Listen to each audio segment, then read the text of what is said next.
X リポストキャンペーン当たったことないやついる？いねえよな。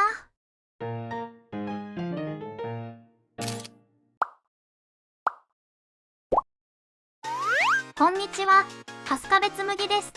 今日は2025年8月 DMM ファクトリーから発売された年下彼女イラストレーション by ランブだよ。なんとこれ X のリポストキャンペーンで当たったんだよ。やったぜ。ということで強化劇甘かもしれないけど許してね。 DMM ファクトリーはあまり聞きなじみのないメーカーだと思うけど DMM が販売しているグッズメーカーだね。フィギュア制作に参戦したのもかなり最近で2024年10月に発売したのが最初。その後何個か発売されたけど実力は未知数で、まあリポストキャンペーンに当たっちゃったもんだから実力を測ってやろうって魂胆なんだけど、すごくいい。キャンペーンに当たったからとかじゃなくて本当にいいね。元となったイラストと見比べてもかなりの再現度。本当にそのまま立体化したって感じですごい。造形もしっかりしているし、いつも造形の目安にしている髪の毛のシャープさも上々。髪の流れる感じもちゃんと作られているのでセミロングの髪ものってりすることなくいいね。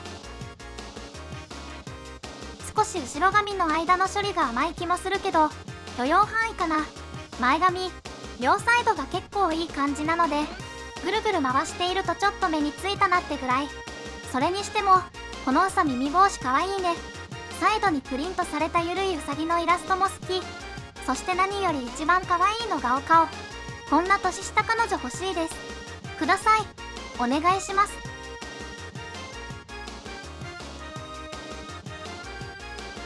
本当に顔の可愛さが群を抜いていて可愛いねって言いながら写真撮ったよ。この可愛さは破壊力抜群。 DMM ファクトリーやるなって思ったね。この可愛さを日の浅いメーカーがやるなんて文句なく100点。やはり可愛さ全振りの王道を行くフィギュアはいいね。ムチムチボンボンのもいいけどやっぱりこういったのも必要だよ。売れるかどうかは別問題なんだけどね。次はお洋服やうさぎ。そつなく無難に作られているし動きに合わせた服のシワもちゃんとされているね。少し緩めの服って感じが伝わってくるね。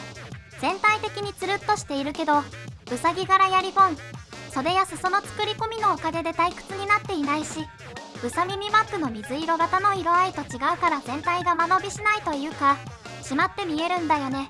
計算されているんだと思う。多分ちょっと気になったのは台座との設置。固定するタイプじゃないから自由に置けるんだけど台座に設置補助するくぼみみたいのがなくてどう置いたらいいかわからないんだよね。一応潜在写真と見比べてそれっぽいく置いたんだけどこの座り方めちゃくちゃしんどそうに見えちゃって単に置き方が間違ってるのかそれともこれが仕様なのかはちょっと判断つかないよ。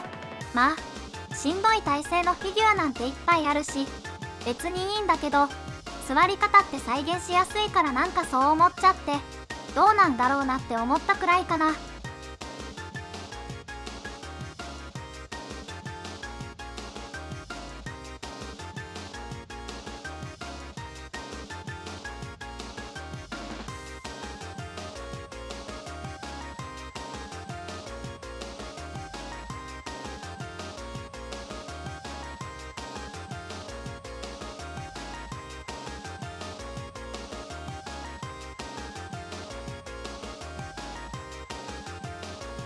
ちなみにこのうさ耳帽子は着脱可能。結構強めの磁石も組み込まれていて安定性も抜群。ずり落ちる心配もないよ。帽子はつけてもいいしつけなくてもいいしお好みで飾ってあげてね。こちらが帽子なし。もうちょっと引きで取ればよかったね。帽子があるとゆるっとふわっとした雰囲気だけど帽子がないと結構小悪魔感ある感じに見えるかな。地雷系？まあ可愛ければ何でもいいよ。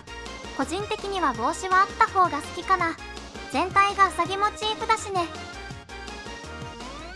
そういえばサイズの話をしていなかったんだけど結構大きめ。年下ってことなんで勝手に小さめかなって思ってたら結構大きいし重量もあったね。120サイズの段ボールで届いたからそんな大げさなって思ったけど横のモンエナと比べてもらえればサイズ感がわかるかな。モンエのサイズがわからない人は今からコンビニ行って買おう。そして年下彼女のサイズ感に思いを馳せるのだ。そんな感じで年下彼女イラストレーション by ラングでした。とても可愛く気に入りましたし、 DMM ファクトリーの実力が分かったのが収穫でした。一応あみあみの店舗展示やイベントで見かけてはいたんだけど、量産品がどの程度の実力か分からなかったからね。それに結構なお値段するし。でも今回のキャンペーンで実力が分かったから、今後気に入ったのが出れば全然買ってもいいなって思えたよ。ただちょっと不安要素もあって、少し前に3商品だけ1年近く延期する事態があって、キャンセルを受け付けるって案内が出てたんだよね。延期が原因でキャンセルを受け付けるってレアな対応でびっくりしたよ。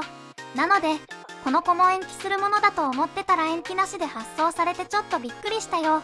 3商品だけ長期延期するって考えると、全く違う工場で作ってるってことになるから、品質が同じなのか判断がつきづらいんじゃないかな。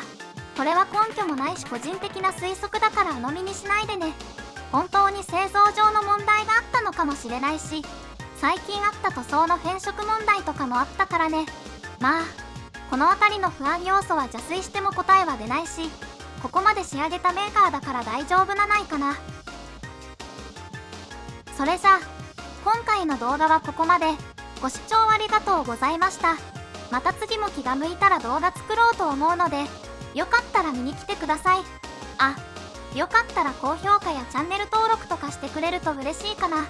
写真はファンティアにまとめていて、ファンティアのアカウントがあれば誰でも見れるから、そちらもよければ概要欄のリンクから行ってみてね。それじゃあ機会があればまた別の動画で会おうね。